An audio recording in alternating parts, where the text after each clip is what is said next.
Hello दोस्तों। अभी हम लोग बीपीएससी का मैथ्स वाला क्वेश्चन देखते हैं। चलिए बिना टाइम वेस्ट करते हुए 71 से हम लोग शुरू कर रहे हैं। मोहन 20 रुपए का शेयर 9% लाभांश का भुगतान करके खरीदता है। यानी शेयर का दाम है 20 रुपया, थोड़ा फास्ट देखेंगे दोस्तों हम लोग, और 9% लाभांश का भुगतान कर देता है। तो 9% यानी 20 रुपए का टोटल शेयर है, तो 9% का लाभांश भुगतान करता है। तो लाभांश जो हो जाएगा इतना 20 × 500 यानी 9/5, ये हमारा लाभांश हो गया। वह अपने धन पर 12% ब्याज चाहता है। अगर 100 रुपीज धन हो, 100 रुपया धन हो, तो उस पर 12 रुपया ब्याज चाहेगा। ब्याज ही तो हमारा इनकम होता है। यानी कि 12% ब्याज यानी 12% इनकम चाहता है। तो मान लेते हैं कि 12 रुपया का इनकम होता है 100 रुपया पर। तो 1 रुपया का इनकम होगा 100/12 रुपया पर। और ये जो लाभांश 9% दिया है टोटल शेयर का, यही आय है, यही ब्याज है। तो 9/5 का जो ब्याज यानी आय हो जाएगा 100/12 इंटू 9/5 रुपीज़ का। इसको काटते हैं 5 से 20 बार में, 3 × 3 = 9, 3 × 4 = 12, 4 से 5 बार में। ये हमारा 5 और 3, 5 × 15 रुपया आंसर। इस प्रकार 71 नंबर का आंसर आपका 15 हो गया। ऑप्शन नंबर सी टिक लगा लेंगे। चलिए नेक्स्ट 72 72 देखते हैं। 72 में कह रहा एक संख्या को 342 से भाग देने पर 47 शेष बचता है। यदि उसी संख्या में 19 से भाग करें तो शेषफल क्या होगा। रिमाइंडर थ्योरम का क्वेश्चन है। इसमें हम लोग क्या देखते हैं कि पहला वाला जो शेष है, वो जो दूसरी वाली जिस संख्या से भाग देना है, ये 19 से ये कट रहा है या नहीं। यानी पहला वाला जो है भाजक दूसरे वाले डिवाइजर यानी भाजक से कट रहा है कि नहीं, देखते हैं। 19 से कम 19, 15, 19 से 8 बार में कट जाएगा, पहले से नोन है। अगर कट रहा है तो सीधा सीधा क्या करेंगे, शेषफल में ही डिवाइड कर देंगे। शेष में डिवाइड करने से जो आंसर आएगा वो दोबारा शेष होगा। यानी शेष हमारा है 47 पहला वाला, उसमें 19 से डिवाइड कर देंगे। 19 × 57, 19 दूनी 38। यानी कि इसमें जो शेष बचा वही हमारा आंसर हो जाएगा। आई होप आप लोग समझ पा रहे होंगे। थोड़ा फास्ट करेंगे हम लोग क्योंकि आंसर मिलाना है। 73 एक चतुर्भुज का क्षेत्रफल एक 14 सेंटीमीटर अर्धव्यास वाले वृत्त के क्षेत्रफल के समान है। चलिए ये हमारा अर्धवृत्त हो गया। अर्धवृत्त का अर्धव्यास यानी कि त्रिज्या 14 सेंटीमीटर अर्धव्यास वाले वृत्त, तो 14 सेंटीमीटर हो गया अर्धव्यास।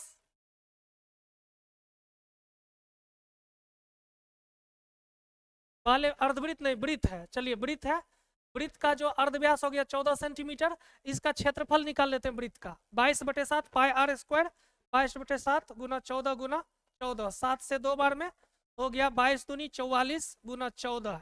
ये हमारा वृत्त का क्षेत्रफल हो गया। ठीक है, हाँ। तो इसी के समान है हमारा चतुर्भुज का क्षेत्रफल। और चतुर्भुज का क्या दे दिया है, चौड़ाई दे दिया है। चतुर्भुज कौन सा है मतलब नहीं, अगर सीधा सीधा चतुर्भुज का लंबाई दे दे तो किसी भी हाल में एरिया तो हमारा L/B होगा। तो इस चतुर्भुज का जो क्षेत्रफल है इस वृत्त के क्षेत्रफल के बराबर है। तो चतुर्भुज का जो चौड़ाई दे दिया है 22 और लंबाई L मान लेते हैं, और इस प्रकार हम आंसर निकाल लेंगे। 22 दूनी 44 और हमारा L हो गया 28। L क्या हो गया दोस्तों, 28। 73 का A नंबर आंसर लगेगा। नेक्स्ट 73 के बाद हम 74 देखते हैं। 74 नंबर क्वेश्चन कहता है एक अर्धवृत्त की परिधि क्या होगी यदि अर्धवृत्त का अर्धव्यास 196 वर्ग मीटर क्षेत्रफल वाले वर्ग की भुजाओं के आधे के समान है। यानी कि वर्ग का जो क्षेत्रफल दिया है 196 दिया है, तो वर्ग के लिए जो भुजा हो जाएगा √ क्षेत्रफल यानी 14, और वर्ग के भुजा के आधे के समान है। यानी इसका जो आधा होगा 7, वो हो जाएगा अर्धवृत्त की त्रिज्या यानी अर्धव्यास 7 हो गया। तो अर्धवृत्त की परिधि, अर्धवृत्त की परिधि होती है ये वाला πr प्लस ये वाला 2r। पाई का मतलब हो गया 22/7 इंटू r का मतलब 7 प्लस 2r, 2r मतलब 7 दूनी 14, 7 से 60 कटा, 22, 10, 32, 4, 36। ये हमारा 36 आ गया, इसलिए आंसर मिल नहीं रहा, तो हो जाएगा इनमें से कोई नहीं। ठीक है, चलिए दोस्तों आगे चलते हैं। चलिए नेक्स्ट क्वेश्चन है, एक पिता की आयु बेटे की आयु का 6 गुना है। ये फादर मान लेते हैं, ये सन मान लेते हैं। पिता की आयु बेटे की आयु का 6 गुना है, तो रेशियो 1 हो गया। अगर बेटा 1 है तो बाप हो गया। ठीक है, 4 वर्ष पश्चात, यानी 4 वर्ष यहाँ से 4 वर्ष बाद, बेटे की आयु पिता की आयु बेटे की आयु का 4 गुना होगा। तो पिता की आयु बेटे की आयु का 4 गुना होगा, और ये कब? 4 वर्ष बाद। दोनों 4 वर्ष बाद हो रहा है। तो बेटे और पिता की वर्तमान है, सबसे अच्छा क्रॉस मेथड इसमें लगाते हैं, है ना। डिफरेंस सेम करेंगे और जो भी करेंगे वो तो अलग चीज है। सबसे पहले इसमें हम लोग क्रॉस मेथड लगाते हैं। 6 कम 6, 4 कम 4, 6 और 4 का जो डिफरेंस आया रेशियो में वो आया 2, और ये डिफरेंस आ जाएगा 4 में से 1 गया 3, 3 चौका 12। या ऐसे भी कर सकते हैं, 4 चौका 16 में से 4 गया 12, का 6 गुना है। सारा वर्तमान आयु 2 का 6 गुना है, तो 6 दूनी 12, 2 एकम 2, नहीं 6 गुना है, 6 से गुना करेंगे 6, यानी 36, और 6 आपका आंसर हो जाएगा। बेटा हो जाएगा 36 साल का, और बेटा हो जाएगा 6 साल का। आप समझ पा रहे होंगे डिफरेंस के बराबर किए तो 2 का 6 गुना, पिता का वर्तमान 6 है तो 6 का 6 गुना पिता का वर्तमान उम्र, 1 है बेटा का वर्तमान उम्र, इसका उम्र इसका 6 गुना 6, यानी बेटा हो गया अभी 6, फादर हो गया 36। चलिए अभी आप लोगों को आंसर खाली मिलाते रहना है। नेक्स्ट, एक समचतुर्भुज के कर्णों की लंबाई 16 और 12 सेंटीमीटर है, तो समचतुर्भुज भुजाओं की लंबाई, जो समचतुर्भुज रोम्बस होता है का जो सबसे पहले एरिया होता है, रोम्बस का एरिया होता है d1 अपॉन 2, लेकिन उसका जो साइड यानी कि भुजा की लंबाई होती है half under root 1 square plus square, यानी डायगोनल d1 एंड d2 करना है। तो विकर्णों की लंबाई 16 और 12 है, तो हाफ 16 का स्क्वायर 256 प्लस 12 का स्क्वायर 144, हो गया हमारा 200, 103, 6 4 10, 25 10 35 4 39 41, 400 का रूट हाफ का वैल्यू हो गया हाफ, कट के 10 हो गया। तो हमारा दोस्तों 10 सेंटीमीटर इसका आंसर हो गया। नेक्स्ट, आई होप आप लोग समझ पा रहे होंगे, फिर देख सकते हैं। चलिए ये क्वेश्चन आ गया, तो देखते हैं। यदि त्रिभुज ABC, देख लेते हैं त्रिभुज ABC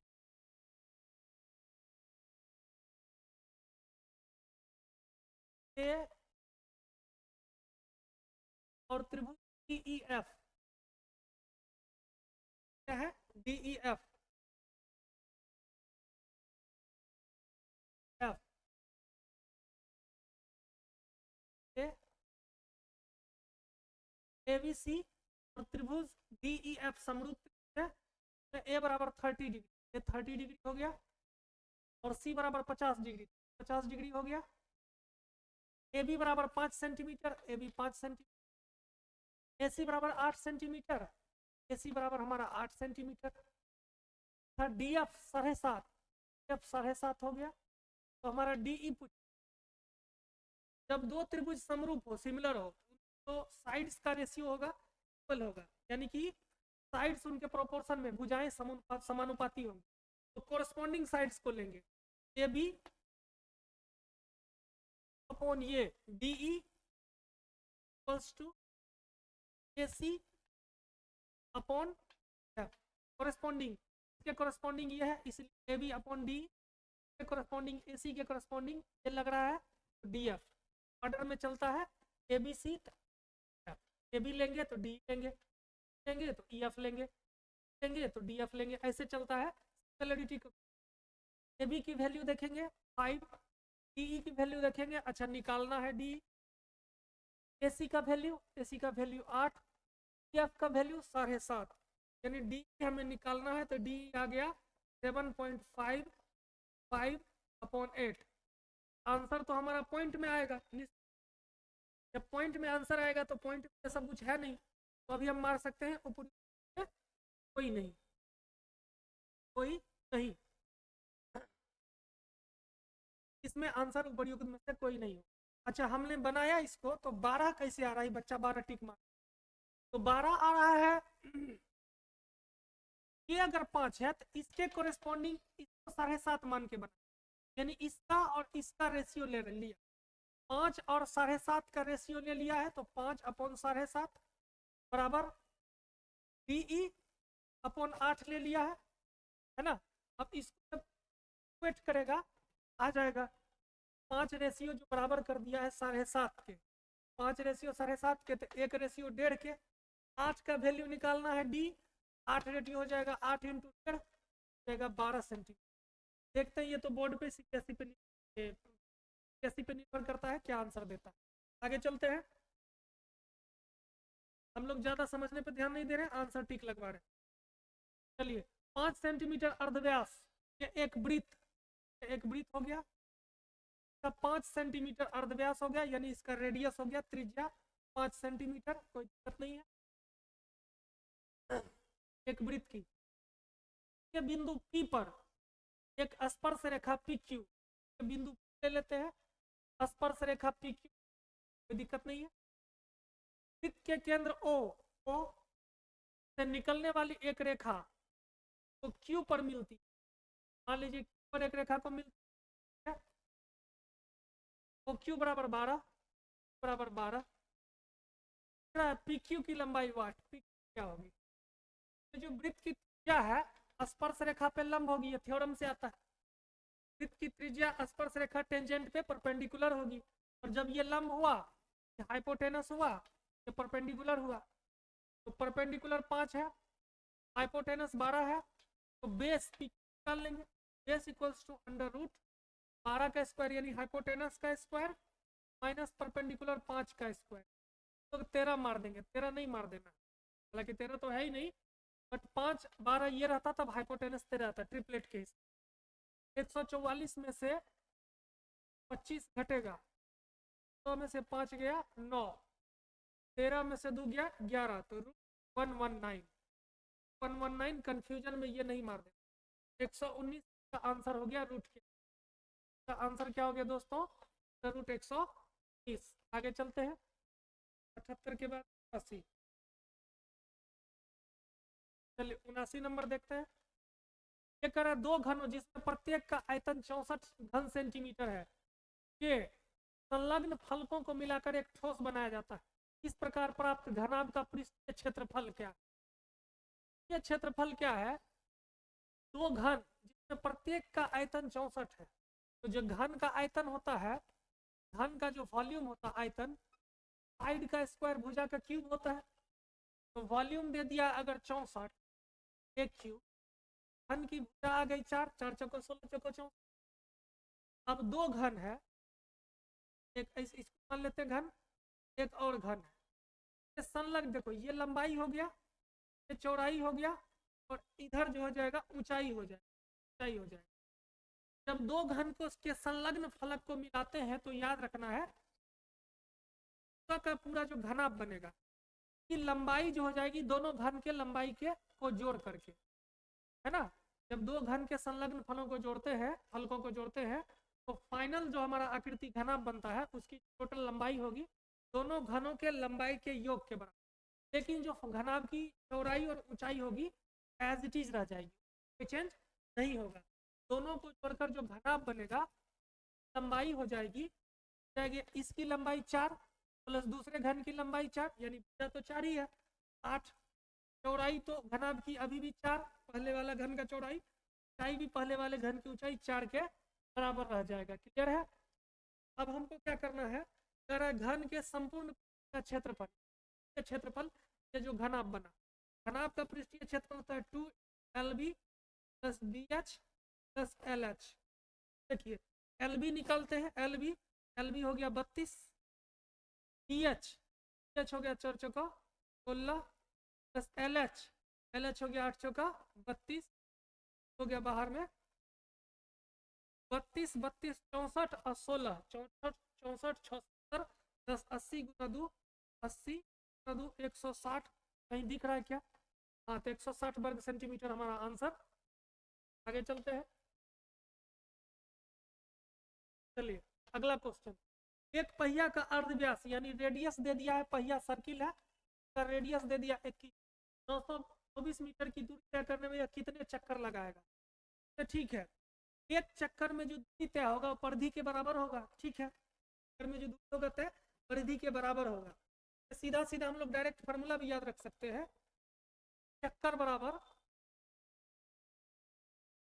अपॉन परिधि, अपॉन परिधि, चक्कर बराबर अपॉन परिधि।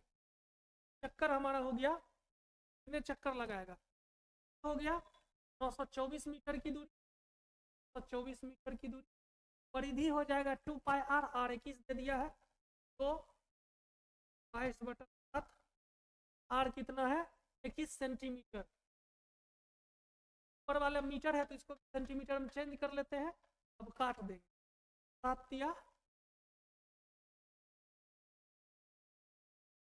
6 से काट देते हैं, 6 कम 6, 6 पचे 30, 6 चौका 24, 24 से 22 सत्ते 154, 7 गुना 100 बराबर 700 चक्कर आंसर आया। 700 चक्कर आ गया। आगे बढ़ते हैं, फास्ट और करते हैं, आंसर देखना है। चलिए, क्रमशः 6 सेंटीमीटर, 8 सेंटीमीटर तथा 10 सेंटीमीटर अर्धव्यास के धातु के 3 गोलों को पिघलाकर एक ठोस गोला बनाया जाता है।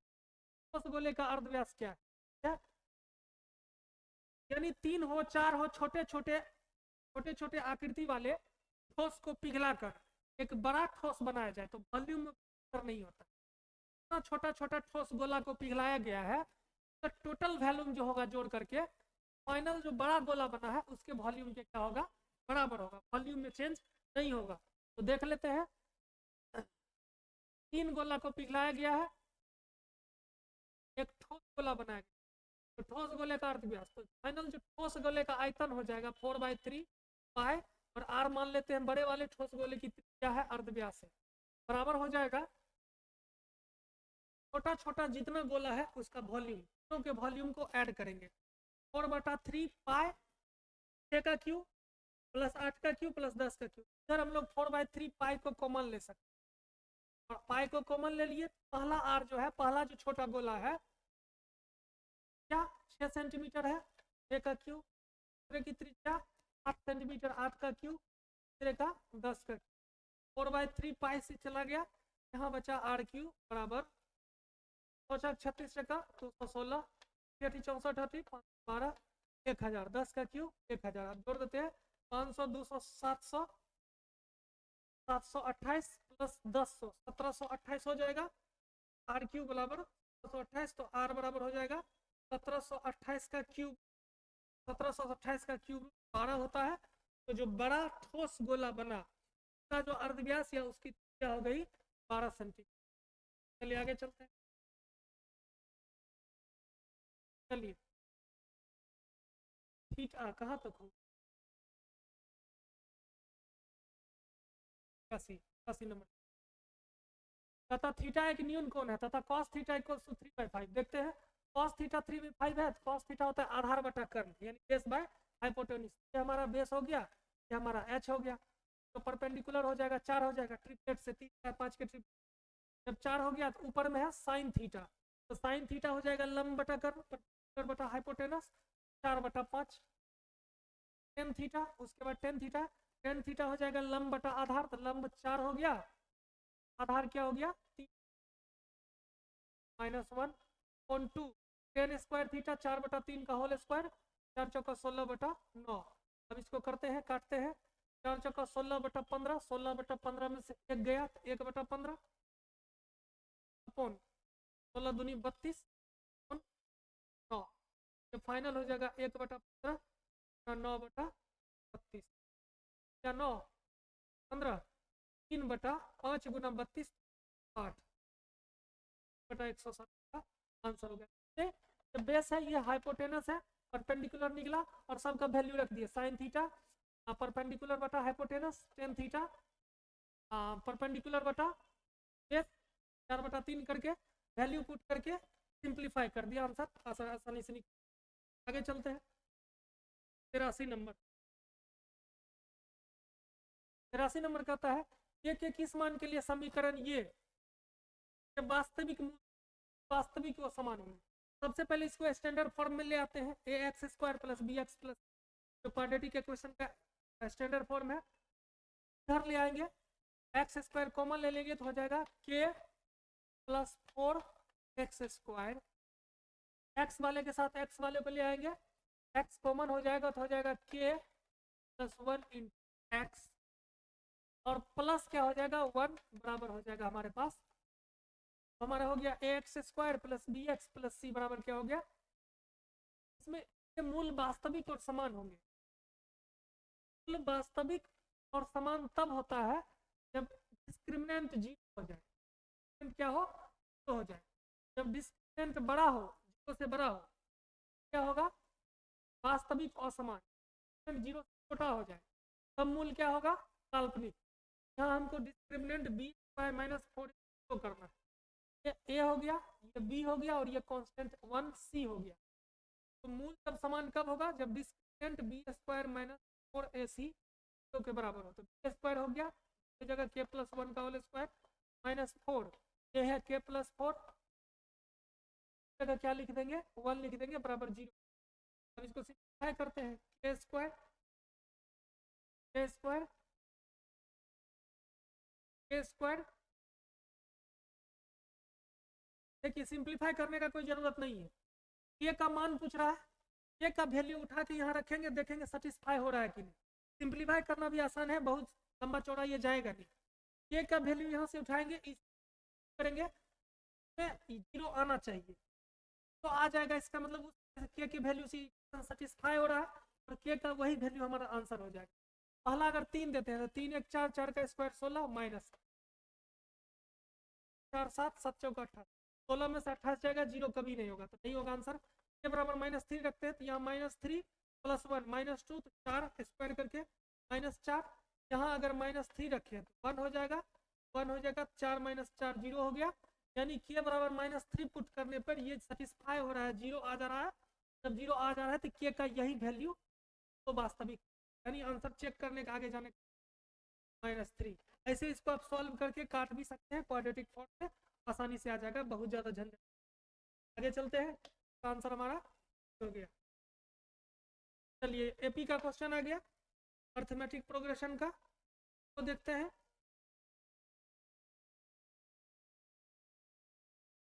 तो देखते हैं, यदि एक समांतर श्रेणी का तीसरा पद फाई, तीसरा पद क्या हो जाएगा ए प्लस 2, अरे टी होता है ना, ए प्लस n माइनस 1 इंटू, तीसरा पद टी हो जाएगा ए प्लस 2 तो हमारा हो जाएगा 5, तथा सातवां पद t7 x प्लस 6 बराबर क्या हो जाएगा 9। 17वां पद पूछ रहा है, यानी ए प्लस 16d पूछ, ये निकालेंगे डी निकालेंगे, यहाँ पुट कर देंगे चल जाएगा।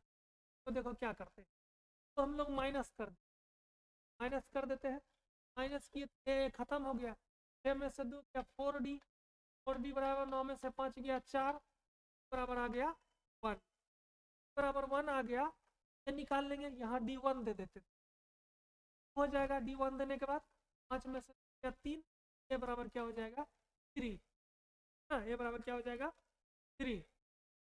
17वां पद में हम ए और डी का वैल्यू पुट कर देते हैं, ए का वैल्यू डाल देंगे 3 प्लस 16 गुना का वैल्यू डाल देंगे 1, यानी 16 एकम 16 प्लस 3, आंसर हमारा 19।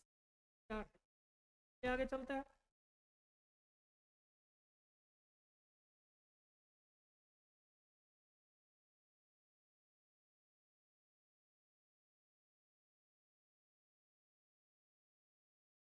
चलिए आगे चलते हैं, चलते हैं। हाँ कोऑर्डिनेट का क्वेश्चन आ गया, थोड़ा ध्यान से देखेंगे। कह रहा है एक रेखा जो बिंदु 5 से गुजरती है, मान लेते हैं एक रेखा है 3,5 से गुजरती है, 3,5 गुजर गई, तथा रेखा इसके लंबवत है। रेखा जो है इक्वेशन दे दिया x प्लस 5y माइनस 4 बराबर 0, लंबवत है, इसका समीकरण क्या है, यानी इसका समीकरण पूछा। तो हम जानते हैं कि दो लाइन जब लंबवत होगा, पेंडिकुलर होगा, तो दोनों के स्लोप का जो प्रोडक्ट होगा -1 होगा।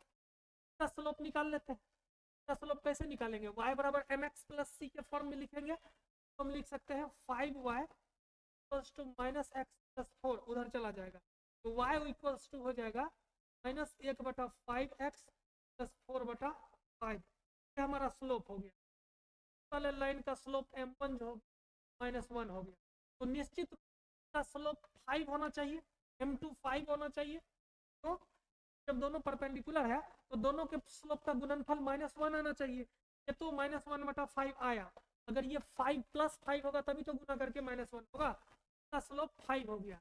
अब इस लाइन का जो इक्वेशन होगा, जनरल इक्वेशन होता है, किसी भी लाइन का स्लोप m हो और अगर वह a, b x1, y1 से पास करे, का जो इक्वेशन होता है y minus y1 equals to m x minus, यानी कि जो लाइन है x1 और y1 पॉइंट से पास कर रही है और उसका स्लोप m है।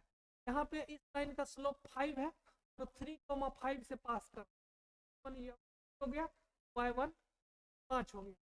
लाइन का इक्वेशन लिखिए y माइनस y1 यानी 5 इक्वल्स टू m, यानी इसका slope m 5, x minus x1 x minus, तो लिखेंगे y minus 5 equals to 5x minus 15 पर जाते हैं। y minus 5 equals to 5x minus 15 था, y minus 5x minus 5 plus 15, 15 में से 5 गया प्लस 10 बराबर 0। x को पॉजिटिव में ले आते हैं, माइनस कॉमन ले लेंगे, 5x माइनस y माइनस 10 देख लेते हैं कहाँ पर है, 5x माइनस y माइनस 10 बराबर 0। ये बराबर हमारा आंसर हो गया 85 का। नेक्स्ट चलते हैं।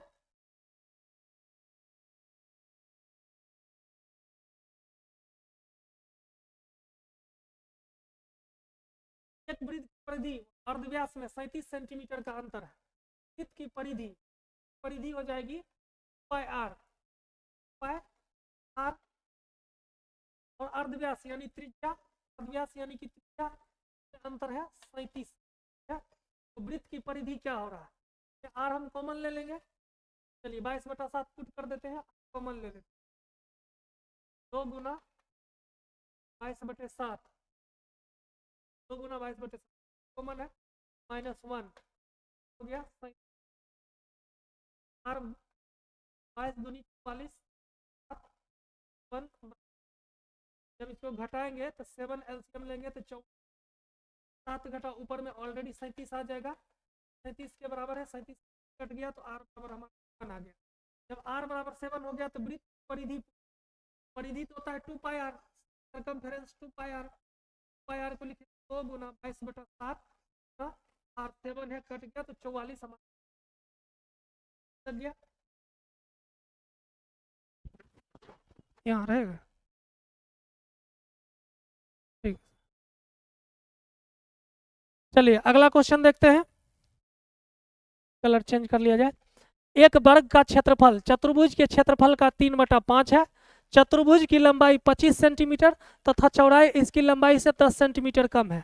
यहाँ सिर्फ चतुर्भुज दिया गया, कौन सा चतुर्भुज नहीं है, लेकिन चतुर्भुज कोई भी रहे, जब कुछ कहा ना जाए तो सिर्फ लंबाई और चौड़ाई आयत के अनुसार उसको समझेंगे, कोई दिक्कत नहीं है इसमें, कहीं कोई गलत नहीं है। तो कह रहा कि एक वर्ग का क्षेत्रफल चतुर्भुज के क्षेत्रफल का 3/5 है, ठीक है। तो वर्ग का जो क्षेत्रफल हो जाएगा, वर्ग का क्षेत्रफल चतुर्भुज के क्षेत्रफल का 3/5, तो 3/5 किसका, चतुर्भुज के क्षेत्रफल, तो चतुर्भुज का क्षेत्रफल हो जाएगा लंबाई गुना चौड़ाई, क्लियर। तो वर्ग का क्षेत्रफल 3/5 और चतुर्भुज का लंबाई कितना है, चतुर्भुज की लंबाई 25 सेंटीमीटर गुना चौड़ाई, इसकी चौड़ाई लंबाई से 10 सेंटीमीटर कम, यानी लंबाई 25 है तो चौड़ाई हो जाएगा 10 सेंटीमीटर कम यानी कि 15। इसको काटते हैं 5 से 5 बार में, 15 × 75 और 75 तिया 5 तिया 15 7 तिया 21 22, 75 तिया 70 तिया 210, 15 225। तो वर्ग का क्षेत्रफल हो गया 225 और वर्ग का क्षेत्रफल होता है भुजा का स्क्वायर। तो ओ ए यानी कि वर्ग की भुजा हो जाएगी √225, तो 15 सेंटीमीटर वर्ग की भुजा आ गई। तो क्या पूछ रहा है, वर्ग का परिधि, तो वर्ग का परिधि यानी कि वर्ग का परिमिति या परिमाप 4 गुना भुजा, तो 4 गुना भुजा 15 है, इसमें 4 से गुना करेंगे 60 सेंटीमीटर निकल जाएगा। नेक्स्ट, ये देखिए 88 नंबर क्वेश्चन कह रहा है एक छड़ी वो उसकी परछाई का लंबाई का अनुपात 1:√3 है। एक छड़ी हो गया और नीचे उसकी परछाई बनती है, इधर अगर सूरज रहेगा तो इस पे ये छड़ी खड़ा है तो इसकी परछाई जमीन पे बनेगी। तो एक छड़ी और उसकी परछाई का अनुपात कितना है, 1/√3।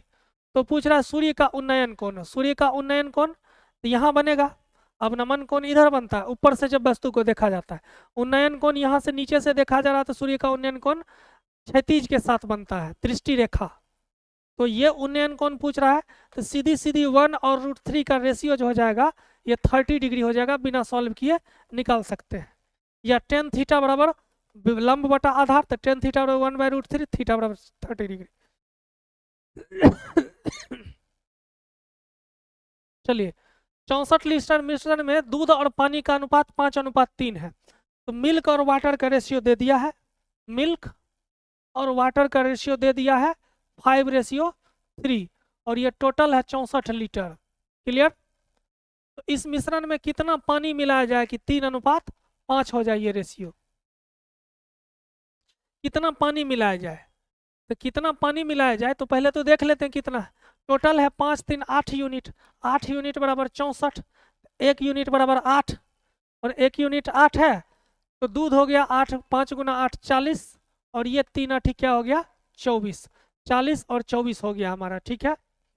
और कह रहा है इस मिश्रण में कितना पानी मिलाया जाए, तो दूध तो इतना ही रहेगा, पानी मान लेते हैं x लीटर मिला दिया जाए, तो मिल्क अपॉन वाटर। देखिए तो मिल्क तो 40 है, तो मिल्क को कुछ नहीं करना, मिल्क वैसे रखना है। और वाटर था हमारा 24, तो मान लेते हैं x लीटर वाटर और मिला दिए, जिससे मिल्क और वाटर का रेशियो 3:5 हो गया। अब x का वैल्यू यहाँ से निकाल लेंगे तो वही हो जाएगा कि कितना दूध मिलाया गया। तो 40 × 200 बराबर 24 दिया 72 + 3x, 200 में से 72 गया 128/3 हो गया x का वैल्यू। x हो जाएगा 3 चौका 12, 3 दूनी 6, 2/3 लीटर।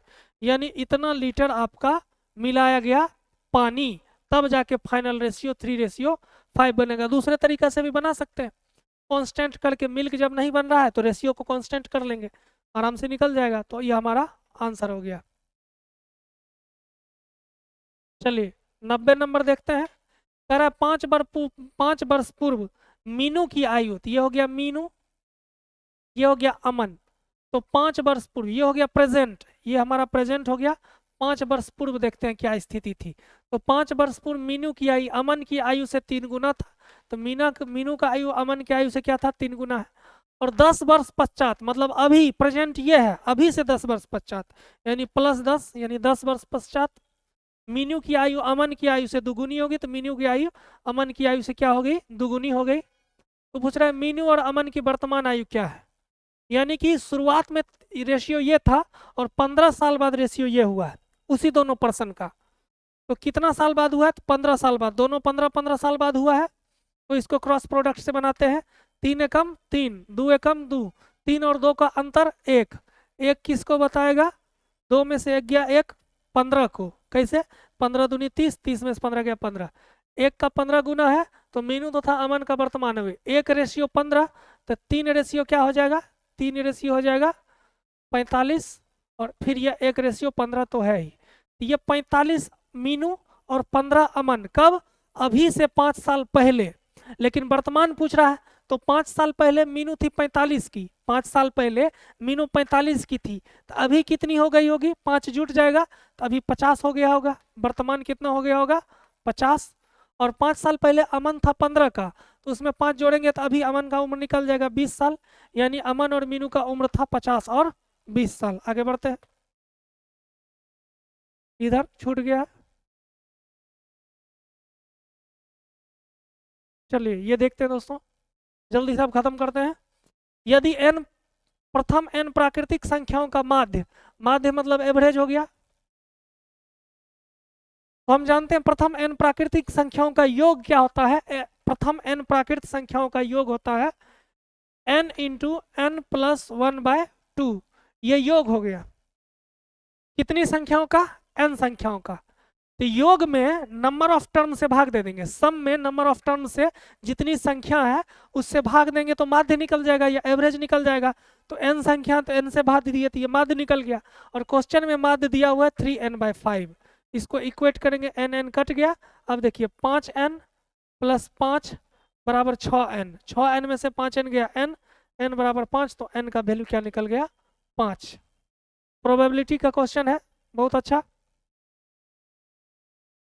देखो एक थैले में 5 सफेद गेंद, 8 लाल गेंद, 4 जामुनी कलर का गेंद है। यदि हम थैले से एक गेंद निकालते हैं यादृच्छया रूप से, तो जामुनी प्राप्त नहीं होने की क्या प्रायिकता है? तो पहले हम निकाल लेते हैं जामुनी प्राप्त होने की प्रायिकता। तो जामुनी जो है कितना है? 4 है, और गेंद कितना निकालना है? 1 निकालना है। तो 1 निकालना है, तो जामुनी 1 निकालना है तो 4 में से 1 निकलेगा, क्योंकि हम निकाल रहे हैं अभी जामुनी होने की प्रायिकता। तो जामुनी होने की प्रायिकता जो होगी, तो 1 गेंद निकल रहा है तो 1 जामुनी होगा, कितने में से? 4 में से। ये दोनों में से जामुनी नहीं निकलेगा, क्योंकि ये दोनों जामुनी है ही नहीं। ये दोनों अगर लाल और सफेद है तो कोई मतलब नहीं, तो जामुनी निकलेगा 4 में से 1, 4 में से 1। ये हो गया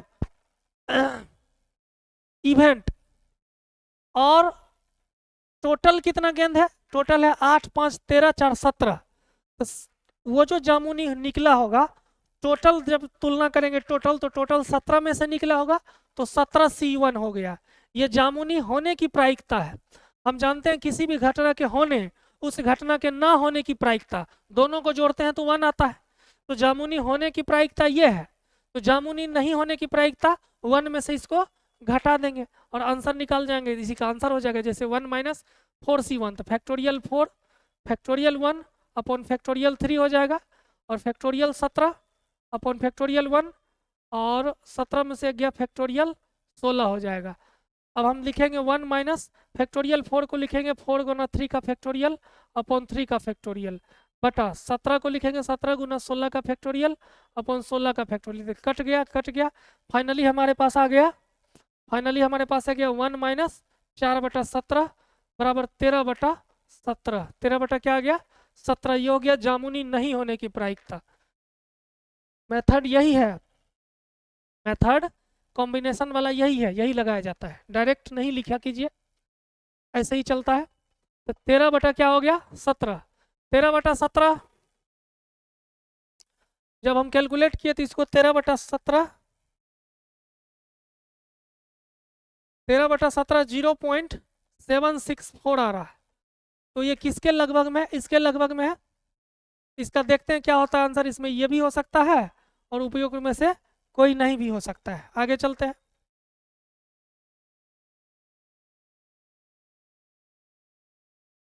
दो सिक्कों को एक साथ उछाला जाता है तो कम से कम एक चित्त यानी कि हेड आने की प्रायिकता। तो दो सिक्का को एक साथ उठाया जाता है, उछाला जाता है, तो सैंपल स्पेस क्या हो जाएगा? नंबर ऑफ सैंपल स्पेस हो जाएगा। सिक्का में कितना पार्ट होता है? 2 ही होता है, हेड और टेल।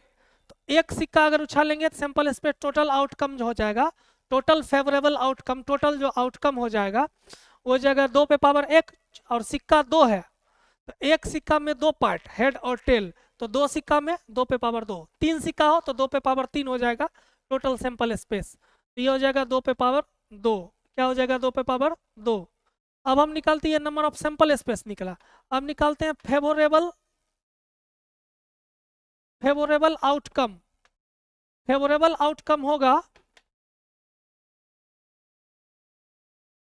फेवरेबल आउटकम होगा, फेवरेबल आउटकम होगा, यही इसी को कहते हैं फेवरेबल आउटकम। लेकिन कह रहा है कम से कम एक चित्त, तो कम से कम एक चित्त जितना फेवरेबल आउटकम आया, सैंपल स्पेस आया, उसमें एक घटा देंगे, तो एक घटा दिए।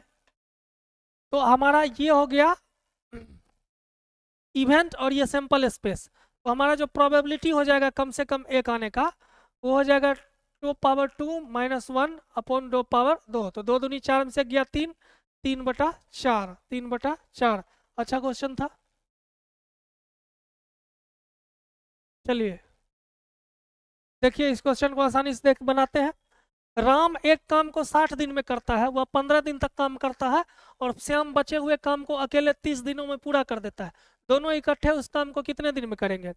मान लेते हैं यहाँ राम की एफिशिएंसी आर है। राम की एफिशिएंसी कितनी है? आर है। तो वह 60 दिन में पूरा काम करता है। तो 60 दिन में पूरा काम करता है तो टोटल वर्क कितना होगा? 60 किया होगा, टोटल वर्क तो यही हो गया।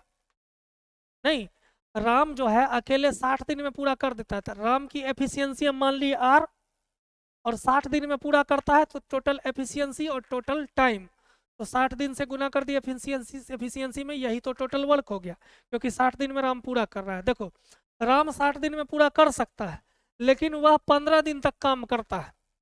तो राम 15 दिन काम किया, उसके बाद चला गया। अब तो राम के कितने दिन का काम बचा? 45 दिन का काम बचा। राम टोटल 60 दिन में कर सकता है, राम से 15 दिन करवा लिया गया और राम को हटा दिया गया। अगर राम को नहीं हटाया जाता तो राम 45 दिन और में वो काम पूरा कर देता, क्योंकि टोटल 60 दिन में वो कर सकता है, 15 दिन अभी किया है, तो 45 दिन और राम को छोड़ दिया जाता तो राम 45 दिन में पूरा कर देता। लेकिन 15 दिन बाद राम को हटा दिया गया, तो राम के द्वारा जो 45 दिन का काम किया जाने वाला है वही बच गया, वही काम बच गया है।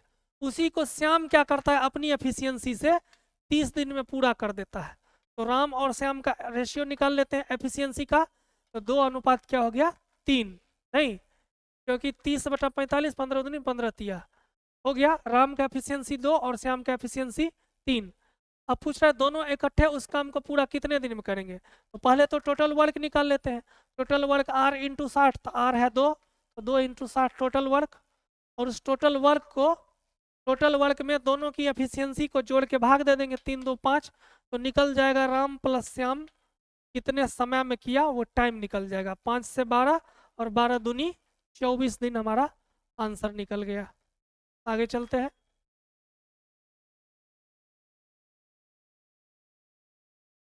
इसको देखते हैं। स्वाति स्टॉक बाजार में कितना निवेश करती है? ठीक है, जो उसकी वार्षिक आय का 20% है, उसकी मासिक आय कितनी है? मान लेते हैं मंथली इनकम अगर 100 हो, तो ईयरली इनकम वार्षिक आय 1200 हो जाएगा।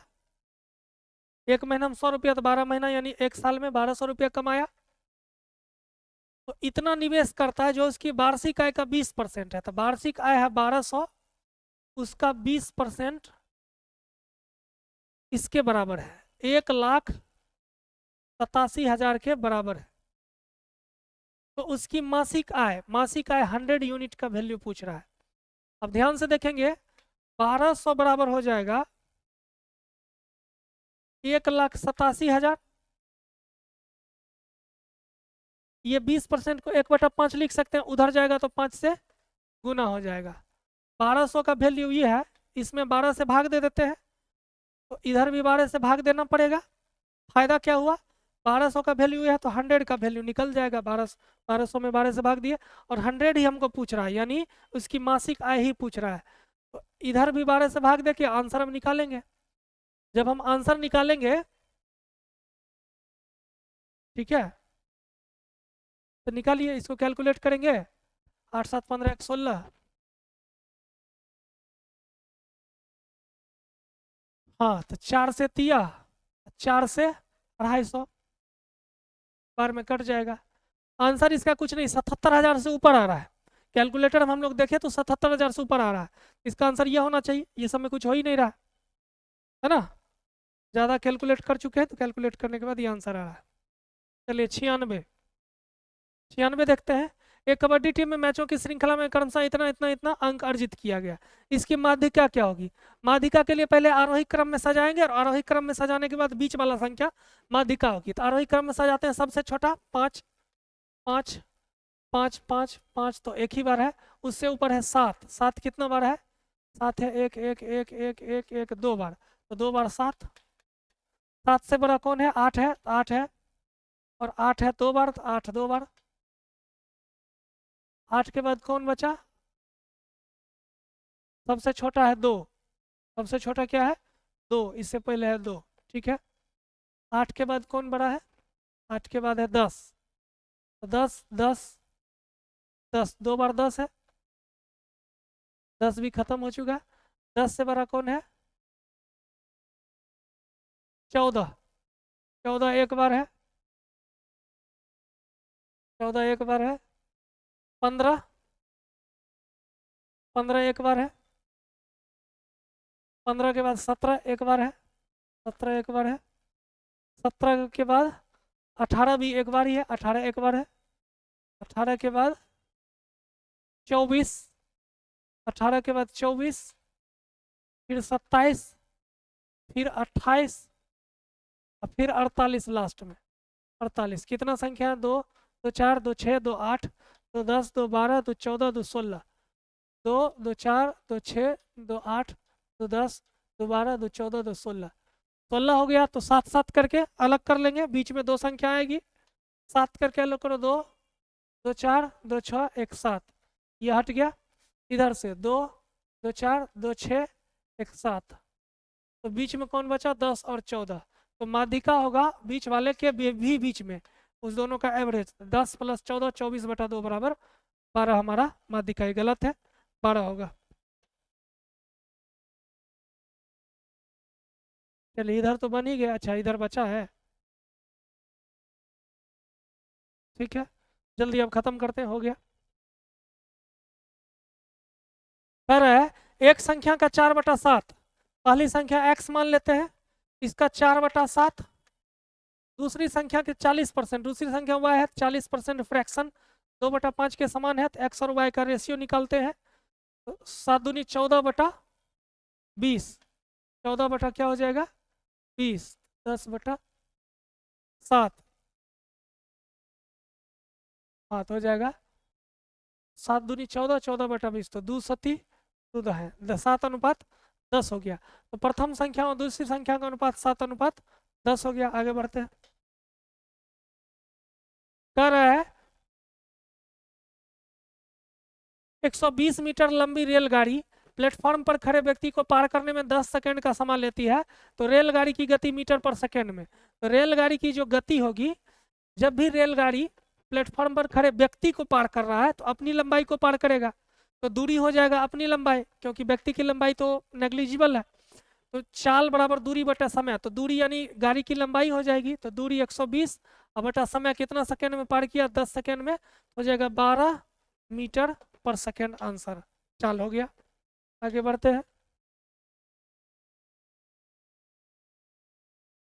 चलिए 4 अंकों की सबसे बड़ी संख्या जिसे 15, 18, 21 तथा 24 से भाग देने पर शेष क्रमशः कितना बचे? 11, 14, 17, 20। यानी कहने का मतलब जिससे भाग दे रहे हैं और जो शेष आ रहा है उसका सबका अंतर का कांस्टेंट होना चाहिए। जैसे देखिए इसका अंतर 4, 14 4 18, 17 4 21, 20 4 24, अंतर जो है सेम है। तो इस कंडीशन में हमारा जो संख्या निकलता है एलसीएम ऑफ जितना भाजक जिससे भाग दे रहे हैं 15, 18, 21, 24, इसका एलसीएम, और इसके एलसीएम में 4 को यानी अंतर को घटा देते हैं, तब वो संख्या निकलती है। और वही संख्या पूछ रहा है, इसका मतलब इसी सम में से ये संख्या होगा कोई ना कोई।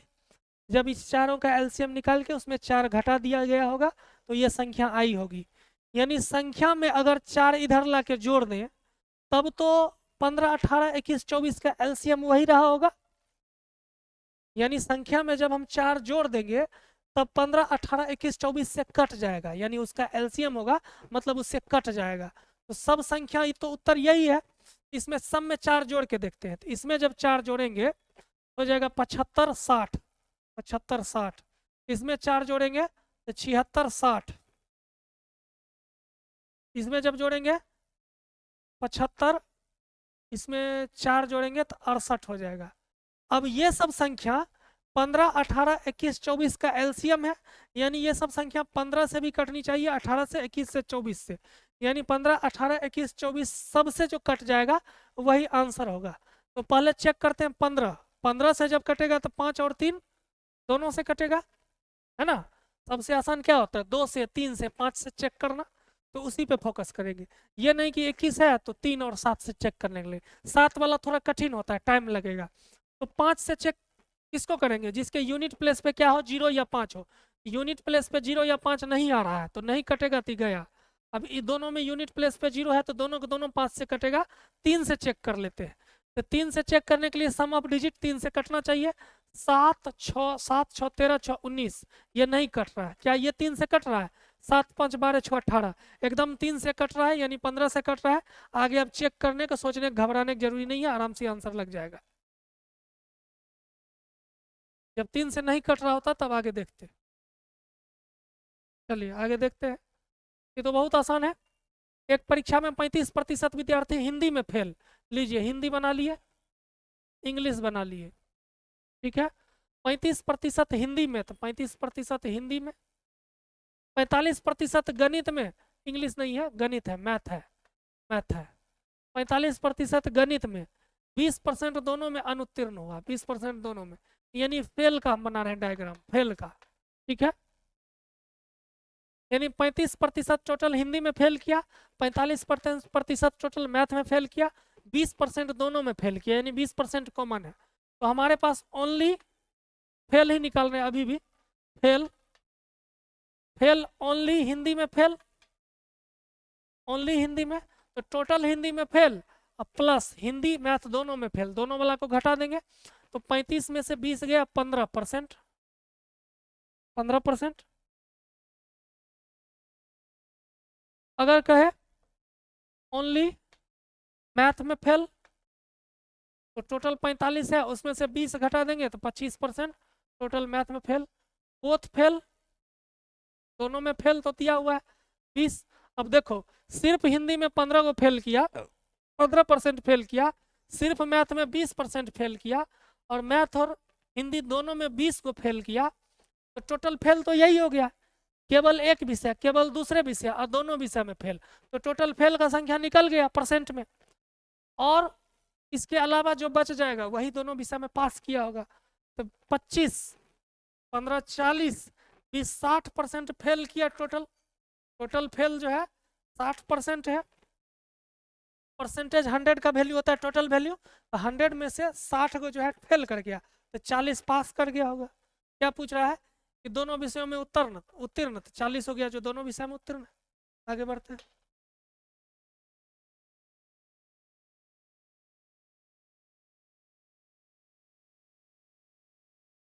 चलिए इसको देखते हैं। एक संख्या को 3 से भाग देने पर शेषफल 1 बचता है। यदि भागफल को 2 से भाग करते हैं तो शेषफल 1 बचता है। संख्या को 6 से भाग, सक्सेसिव रूप से डिवाइड किया जा रहा है। इसमें सबसे अच्छा मान लेते हैं भाजक 3 से भाग करते हैं संख्या को, तो शेष कितना, शेष देखो, शेष इधर लिखते हैं, शेष ये होता है, ये पूरा शेष होता है। ये भाजक है ना, ये भाजक जिससे भाग देते हैं, और यहाँ पे संख्या होती है और नीचे भागफल आता जाता है उसका, ठीक है। देखो 3 से भाग देते हैं, शेषफल 1 बचता है। यदि भागफल को, इसका जो भागफल आया यहाँ पे आएगा, उस भागफल को 2 से भाग देते हैं तो शेष 1 बचता है। यदि संख्या को 6 से भाग, यानी संख्या तो यहाँ होगा x, उस संख्या में 6 से भाग देंगे तो क्या होगा। इस कंडीशन में लास्ट वाला जो नीचे का भागफल है उसको हमेशा हम लोग 1 मान लेते हैं, इसको 1 मान लेते हैं। जब 1 माने तो इस संख्या में 2 से भाग दिए होंगे तो शेष 1 आया होगा, और भागफल मतलब एक बार में लगा होगा और शेष 1 आया होगा। तो ये संख्या क्या हो जाएगी, संख्या भाज्य बराबर भाजक 2 गुना भागफल 1 जोड़ शेष, शेष इधर होता है, 2 एकम 2 1 3। अब इसका मतलब क्या हुआ कि कोई संख्या होगी उसमें 3 से भाग दिए होंगे तो भागफल 3 आया, शेष 1 आया, तो संख्या क्या होगी, तो संख्या भाज्य होगी, भाज्य बराबर भाजक 3 गुना भागफल 3 जोड़ शेष क्या हो जाएगा 1, 3 3 9 1 10, यानी कि संख्या हमारा क्या निकल गया 10। अब कह रहा है 10 में 6 से भाग देंगे तो रिमाइंडर क्या आएगा, तो 6 से भाग दो, 6 दूनी 12 है, 6 एकम 1 4, 4 शेष बचा, आंसर हमारा क्या हो जाएगा 4 हो जाएगा। ठीक है, संख्या डायरेक्ट मान भी लें 15 16, 16 मान ले तो बन जाएगा, आंसर दे देगा। चलिए अगला, चलिए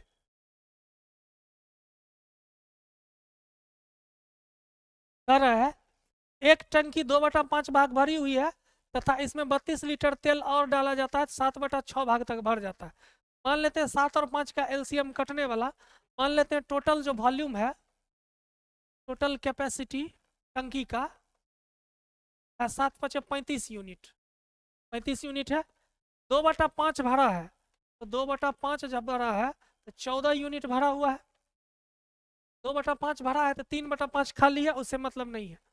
तो 6/7 भाग बढ़ जाता है, 14 यूनिट भरा है, इसमें 32 लीटर और ज़्यादा डाला जाता है, तो 32 लीटर डालने के बाद 6/7 भाग तक भर जाता है।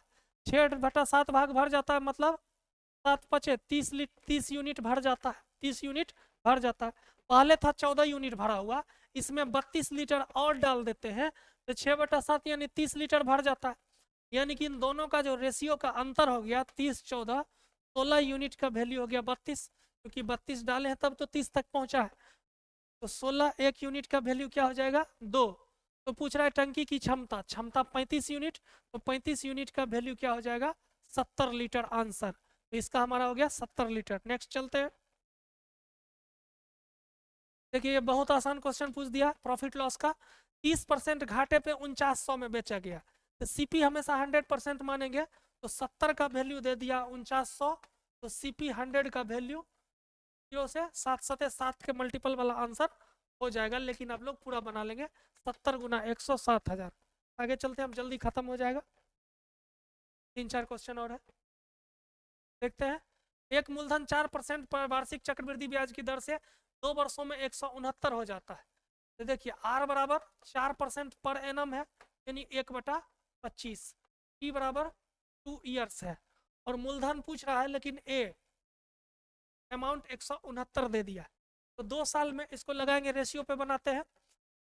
अगर ये पी है तो ये ए है। पहले साल में 25 से क्या हो गया, 25 से 26 हो गया। 2 साल है, दूसरे साल में भी 25 से 26 हो गया। दोनों मिला के 25, 625 से क्या हो गया 2 साल में 676 हो गया, 676 हो गया। ये हमारा अमाउंट है। क्वेश्चन में अमाउंट का वैल्यू दे रखा है 676 का वैल्यू दे रखा है 169। तो पूछ रहा है मूलधन, तो मूलधन 625 का वैल्यू पूछ रहा है, यानी मूलधन का वैल्यू ये हमारा निकल जाएगा।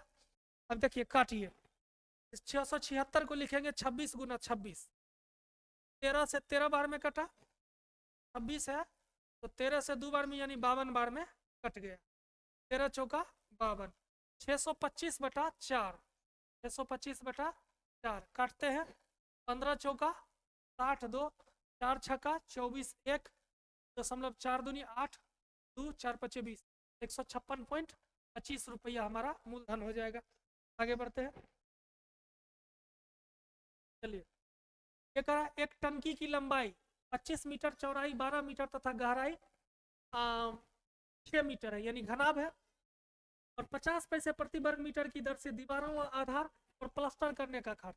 तो दीवार का जो क्षेत्रफल होता है, चारों दीवारों का क्षेत्रफल इंटू लंबाई प्लस चौड़ाई का ऊंचाई, प्लस आधार का होता है सिर्फ लंबाई गुना चौड़ाई। आधार का क्षेत्रफल हमारा चारों दीवारों का क्षेत्रफल, तो निकाल लेते हैं। लंबाई प्लस चौड़ाई, तो लंबाई 25, चौड़ाई 12, तो 25 35 हो गया। ऊंचाई कितना हो गया, तो ऊंचाई या गहराई 6 प्लस लंबाई गुना चौड़ाई 25×12, 25×12। अब ध्यान रखना इतना मीटर स्क्वायर एरिया हुआ, यानी इतना वर्ग मीटर एरिया हुआ, तो 50 पैसे प्रति वर्ग मीटर की दर से खर्चा निकालना। प्रति वर्ग मीटर मतलब 1 वर्ग मीटर का कॉस्ट है 50 पैसा, यानी 1/2 रुपया। इतना वर्ग मीटर का कॉस्ट हो जाएगा इतना 50 पैसा, यानी 1/2 रुपया, यानी इसका आधा कर देंगे, आंसर निकल जाएगा।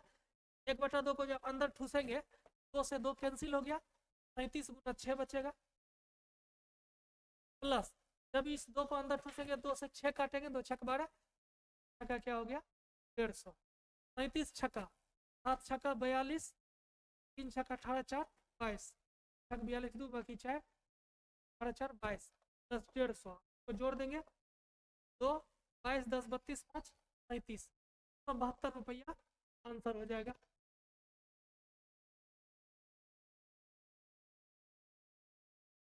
कह रहा है एक गोले का आयतन 6 सेंटीमीटर आधार था, 24 सेंटीमीटर ऊंचाई में शंकु के आयतन के समान गोले का आयतन 4/3 पाई आर क्यू, शंकु का आयतन 1/3 पाई आर स्क्वायर।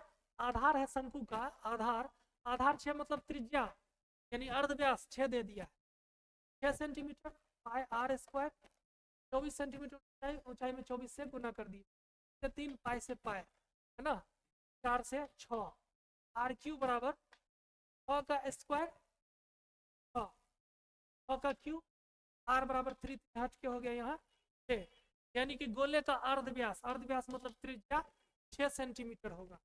क्या होगा? 6 सेंटीमीटर। हाँ ये होगा आंसर, 6 नहीं है। चलिए इसको जल्दी से इधर देखते हैं, चलिए जल्दी से। कह रहा है कि समीकरण इसको दर्शाने वाली रेखाएं हैं। 3 कंडीशन होता हम लोग पढ़े हैं। यहाँ हो गया ये A1 हो गया A2 हो गया B, y का कोफिशिएंट कांस्टेंट टर्म C। देखते हैं पहला कंडीशन जो है A1/A2 not equal to 1/B2 हो जाए, रेखाएं प्रतिच्छेदी होती है, एक बार काटती है और एक सॉल्यूशन होता है, क्या अविरोधी होती है यानी संगत होती है। दूसरा कंडीशन है A1/A2 equals to B1/B2 not equal to C1/C2। दोनों लाइन होगा वो एक दूसरे का पैरेलल हो जाएगा, नो सॉल्यूशन होगा यानी कि हल नहीं होगा, है ना, और विरोधी और असंगत हो जाएगा। तीसरा कंडीशन होता है A1/A2 equal to B1/B2 equal to C1/, तीनों बराबर हो, संपाती हो जाएगा, साइड कर जाएगा, आश्रित हो जाएगा और अनंत अनगिनत सॉल्यूशन। यहाँ चेक करते हैं A1/A2 निकालो, A1/A2 निकल जाएगा, A1/A2 निकल जाएगा 6/-2, 1/B2 निकालते हैं, 1/B2 हो जाएगा -3 बटा 1 तो बराबर है 1/C2 हो जाएगा 10 बटा -9। ध्यान से देखना, कट गया 3 हो गया। A1/A2 का वैल्यू आ रहा है -3 1, 1/B2 का वैल्यू भी आ रहा है -3 1, लेकिन C1/C2 का वैल्यू गया -10/9, यानी A1/A2 इक्वल टू B1/B2 है, लेकिन is not equal to C1/C2, C1/C2 के बराबर नहीं है, यानी A1/A2 और B1/B2 दोनों का दोनों क्या है? बराबर है। जब बराबर है, तीसरा बराबर नहीं है, ये वाला कंडीशन लग रहा है यानी कि समानांतर। क्लियर है? अगला क्वेश्चन हम लोग देखते हैं। अगला क्वेश्चन कह रहा है, एक मिनट ऊपर कर लेते हैं, बस लास्ट है, ज़्यादा स्लो कर दिए और फास्ट करना चाहिए था। राम बहाव के साथ 2 घंटे में, बहाव के साथ यानी कि डाउन स्ट्रीम में, बहाव के विपरीत अप स्ट्रीम धारा के विपरीत 2 घंटे में 20 किलोमीटर। चाल क्या हो गया? बहाव के साथ चाल हो गया दूरी बटा समय, यानी 20/2 तो 10 हो गया। कहाँ? बहाव के साथ यानी कि डाउन स्ट्रीम में चाल हो गया 10 किलोमीटर, और अप स्ट्रीम धारा के विपरीत, बहाव के विपरीत 2 घंटे में 4 किलोमीटर, यानी दूरी बटा समय। अप स्ट्रीम में चाल हो गया 2 किलोमीटर पर आवर। तो पूछ रहा है बहाव की गति। जब बहाव की गति पूछेगा तो डाउन और अप के चाल को घटा के 2 से भाग दे देंगे, 10 में 2 8, 8/2 बराबर 4 किलोमीटर घंटा बहाव का चाल। लेकिन अगर पूछे कि राम की चाल, मेन की चाल या नाव की चाल, तो दोनों को जोड़ के 2 से भाग घटाना पड़ेगा। कह रहा है कि के मान जिसके लिए समीकरण इतना के मूल समान होंगे। फिर से वही क्वेश्चन, मूल समान कब होगा? जब इसका जो विवेचक या डिस्क्रिमिनेंट स्क्वायर -4 AC 0 के बराबर हो जाए। यहाँ बी क्या है? ax² plus bx plus c है, यह के तो k² -4, ये क्या हो जाएगा? तो क्या हो जाएगा? 3 बराबर क्या हो जाएगा? 0। k² इक्वल्स टू क्या हो गया? 4 दूनी 8 या 24 प्लस 24 हो जाएगा, के बराबर क्या हो जाएगा? √24 है ना, 8 दिया 24 प्लस माइनस में आएगा, है ना, तो प्लस माइनस में आएगा तो ये भी होगा, ये भी होगा, तो एक से अधिक आंसर होना चाहिए। हाँ, एक से अधिक होगा क्योंकि दोनों ही सेटिस्फाई करेगा, ए का दोनों वैल्यू रखेंगे सेटिस्फाई करेगा। ठीक है, हाँ ठीक। चलिए, ये कॉम्प्लीमेंट्री पेयर वाला आ गया, यानी दोनों का सम क्या है, 73 प्लस 17 90 है। तो कॉस का वैल्यू साइन में अपने आप चेंज हो जाएगा, तो साइन स्क्वायर 73 को अपने आप लिख सकते हैं कॉस स्क्वायर 17 कॉम्प्लीमेंट्री पेयर वाला। ये दोनों कट के आराम से 0 हो जाएगा, या कॉस स्क्वायर 17 को साइन स्क्वायर 73 लिख देंगे। अरे वाह, कितना है जी। अच्छा अच्छा, तो फिजिक्स आ गया। चलिए, हो गया, हो जाएगा। रेखा में गति का समीकरण, ठीक है ये सब। ठीक है, थैंक यू वेरी मच।